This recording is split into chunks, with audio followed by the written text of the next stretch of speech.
O senhor espera com isso eliminar essas distorções que temos visto acontecer aqui em Cuiabá, em Rondonópolis, em outros municípios, que é a verdadeira farra e entrega da casa popular para quem não precisa? Sim. Isso dá uma segurança mínima necessária para a gente errar menos. Mas não tem um sistema perfeito quando se trata de pessoas, às vezes, de má índole, que passam a vida inteira pensando em como burlar as normas e as regras e os sistemas de controle que a administração pública tem. Mas nós diminuímos aí significativamente o número de irregularidades. Para você ter ideia, Cuiabá deve ter algo em torno de 400 casas irregulares hoje. Nós já fiscalizamos 200, pedimos reintegração já na Justiça Federal, 200, só reintegramos 3 até hoje, que a Justiça, infelizmente, é muito lenta, não tem a celeridade necessária. Já detectaram 400 moradias. Irregulares. Entre vazias, alugadas, vendidas, abandonadas, de todo tipo. 200 já foram acionadas. 200 estão na Justiça, só reintegramos 3, de 2013 até agora, 2 anos. Só conseguimos reintegrar 3. Porque a pessoa vem, abandona, às vezes há um pacto, Agnello, entre o cara que vendeu com quem comprou. Quando a minha assistente vai lá, ela liga para o dono vai lá para dentro da casa para enganar a fiscalização. E dizer, não, eu moro aqui, etc e tal, para dar garantia ao malandro que comprou às vezes. Então, essas nuances do problema do controle é que acaba dificultando. Eu tenho certeza que quem ganha a casa da nossa secretaria ganha porque precisa. Mas ele vende.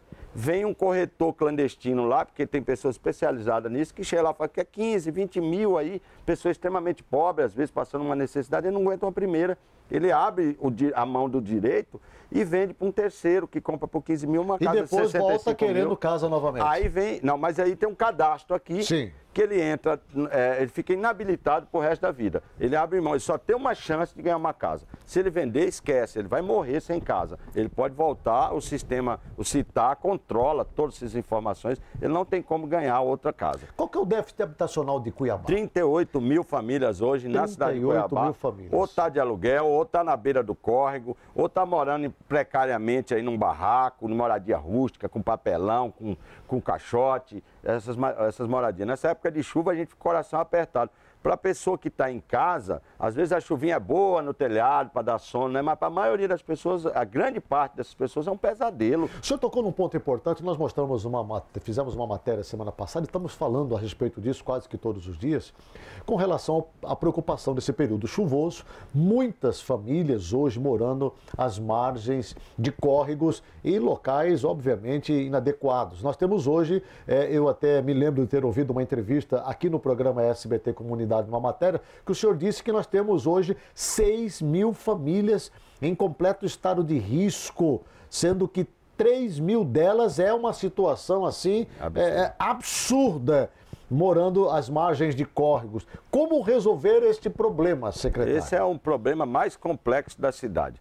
Então são 18 mil famílias. 3 mil dessas, são 18 mil pessoas, né? Se considerar 3 famílias, 3 mil dessas, esquece. Ele não quer sair de jeito nenhum, Agnello. A casa é bem feita, fez um muro, bateu laje, na beira do lado de córrego. Na beira do córrego. Mas isso é legal, secretário? É ilegal, mas você não tem instrumento para derrubar a casa dele. Aí ele montou uma casa lá de 400 metros quadrados. Eu falo, você quer uma de 46 na minha casa? Ele não vai querer nunca, ele ri na tua cara.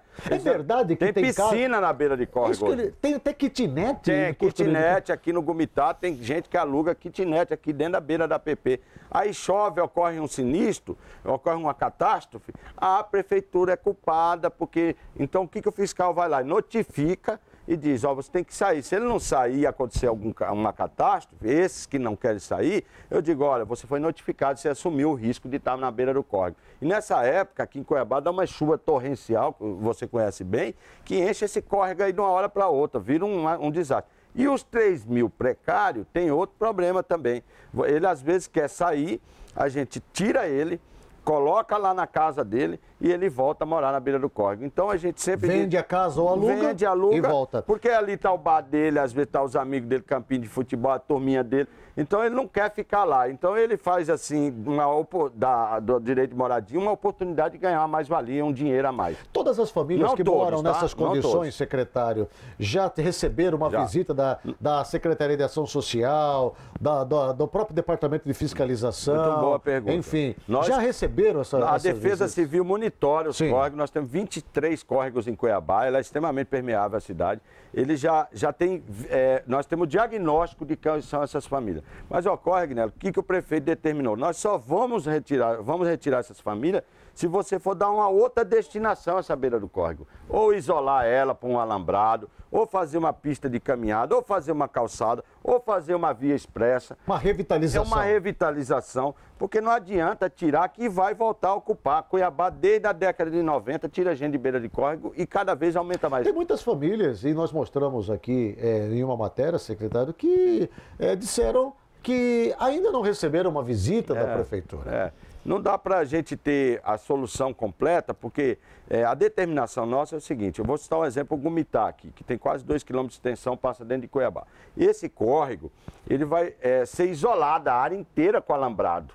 Então aí eu vou tirar 400 famílias de lá, porque não adianta da forma que está sendo feito, tira e não reocupa a área. Vai virar essa enxugação de gelo a vida inteira que não resolve nunca. Então, a nossa solução é o quê? Fazer uma operação que reassenta estas famílias e reocupa a área com algum equipamento público, uma revitalização, uma ciclovia, uma calçada, porque senão nós não vamos resolver esse problema nunca. É sempre essa novela de tira e vem mais 100, às vezes as mesmas que ganharam o benefício. Se a gente reocupar a área, reutilizar, esse problema acaba. Secretário, saindo dessa questão, que nós vamos ainda voltar a falar mais vezes sobre isso daí, tem a questão agora desse período chuvoso, sabe?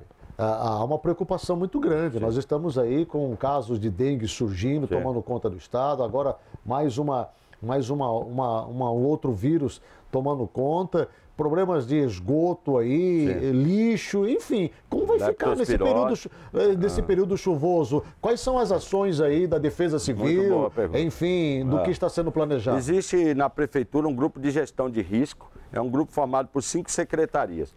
Nós vamos ter menos inundação esse ano, porque a Prefeitura já limpou a maioria dos córregos, porque a pessoa joga lixo também dentro do córrego. Porque a Prefeitura já removeu 2 áreas de conflito mais sérias, que é o Castelo Branco e o Machado, que eram 2 córregos problemáticos. Foi reocupada a área, lá está fazendo uma rotatória lá, e o outro nós estamos reocupando a área. Então, a gente tem um grupo de monitoramento constante. A Defesa Civil dá o alerta.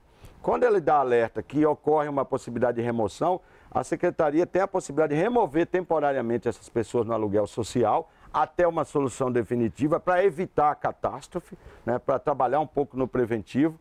Então, nessa época, a Defesa Civil fica em alerta o tempo todo, os serviços urbanos, obras e a Secretaria de Habitação. Se precisar uma intervenção de arrumar o canal do córrego, a Serviço Urbano e Obras entra para dar a facilidade do escoamento da água. Então, existe todo um acompanhamento desse grupo de trabalho que envolve 5 secretarias para a gente evitar a catástrofe. Agora, precisa ter uma solução definitiva, que é retirar todas essas pessoas e fazer como Campo Grande fez. Retirou e fez vias expressas na beira dos córregos. Resolveu um problema de mobilidade, um problema habitacional e um problema de saneamento básico. Só que nunca se fez isso na história de Cuiabá. Faltou, na verdade, retirar pessoas, retirou a vida inteira. Só que redestinar as áreas, muito pouco a quase nada. Porque senão a gente não vai resolver esse problema nunca. A cidade é extremamente permeável e as pessoas já têm na cabeça assim, vamos para a beira do córrego. Você acredita que tem gente hoje que quando começa a chover, começa a morar lá esperando o assistente social chegar para ganhar uma casinha? Mesmo sabendo do risco de morar na beira do córrego? É lamentável. Secretário, com relação à questão da regularização fundiária, como está essa situação aqui no município? Cidade é um abacaxi sempre. A Secretaria de Cidade é um abacaxi. Mas um abacaxi doce ou um abacaxi amargo, azedo? Aí é aquele que o cara vende na feira falando que é doce e depois você descobre que é azedo em casa, né? O senhor está passando por essa situação? Mas é necessário assumir os problemas da cidade. Isso aqui é uma cidade colonial, que foi tendo um processo de invasão na década de 80, 70, então era costume de alguns políticos ir lá tomar cachaça, fazer discurso, vai ser de vocês. Aí foram 40% da nossa cidade é clandestina de Cuiabá, é assustador. Então tem 40% das moradoras... Quando o senhor diz clandestina, são áreas que não tem documentação. Não tem documentação nenhuma, às vezes não tem CEP, às vezes o cara não tem classificação de rua, quadra, lote, ele próprio não se enxerga, as empresas de imóveis às vezes vai levar os móveis, não não tem endereço, vai atrás do campinho, atrás da caixa d'água, atrás da igreja, porque não consegue se identificar no espaço urbano. Isso é uma injustiça grande. Então, a regularização fundiária é o quê? A possibilidade de dar dignidade para esse cara, até o direito de propriedade dele. Então, está mais de 10 anos ali. Você não vai tirar aquele cara de lá para devolver a área para a prefeitura, ou devolver para quem seja. Qual é o papel do Estado? É agora vir reconhecer esse direito à moradia e escriturar para ele o imóvel dele. Porque ele escriturado, as pessoas não têm ideia do que é regularização fundiária. Ele financia um carro, ele manda ampliar a casinha dele, se ele financia a ampliação, e se ele quiser, ele financia um pequeno comércio, ele dá como garantia num empréstimo de dinheiro. Enfim, é todo um benefício que o cidadão ganha. O cartório ganha porque vem taxas de emolumento, o município ganha porque vem IPTU, vem TBI, enfim, é o jogo do ganha-ganha. Então nós estamos enfrentando esse desafio, a meta da gestão é 40 mil imóveis regularizados, já estamos fazendo 5 mil esse ano, vamos ter mais 15 mil no ano que vem e fechar 2016 com 20 mil imóveis. Vamos diminuir com 40 mil, vamos diminuir algo em torno de 30% do montante existente. Entendi.